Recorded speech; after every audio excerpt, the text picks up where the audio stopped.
perspective. Now, the first one is probably the one a lot of people are going to guess. It's the most obvious, and that's a big swim bait. Or excuse me, a big glide bait. The big glide baits that have been the rage the last 10 years or so, they're fun to fish. They look great in the water. They do catch occasional big ones, but more than not, they attract big ones, but you can't catch big ones on them. It's like the fish will look at them and not bite them.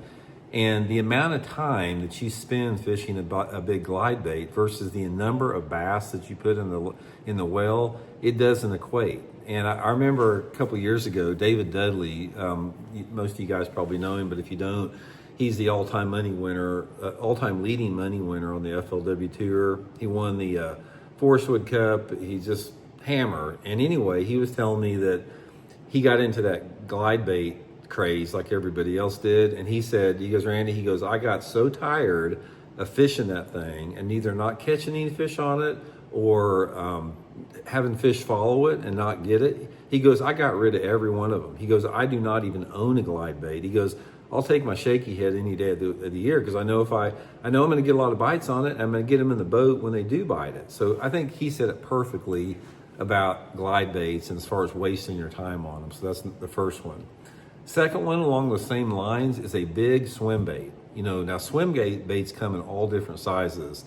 And a big swim bait, like something that's over 7 or 8 inches long, is another one that's pretty much a waste of your time. It's very similar to a glide bait in terms of a low risk, low reward. Now, the difference between a big swim bait and a glide bait is you get a lot more bass that look at a glide bait than you do a swim bait. A lot of times on that swim bait, if there's a fish around, they will bite the thing. They just don't look at it, but you do not get many bites on a bait that big. And that's one of the big common threads around baits that are a waste of your time is they are big.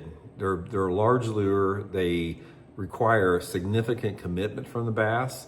And unless the bass is in a perfect mood and the conditions are right and everything's perfect, you're not going to catch many on it. And you're also not going to catch many on it if you don't fish in the bodies of water that are conducive to that. And the main lakes in this country that are conducive to big swim bait and big glide bait fishing are lakes in California and Texas, where the bigger bass live. And those are probably the two best glide bait and swim bait lakes, or states. But if you are in the rest of the country, I just would recommend guys not fishing them very much. I think that unless you're after specifically catching big fish, you're going to spend a lot of time wasting your time and not catch much whatsoever.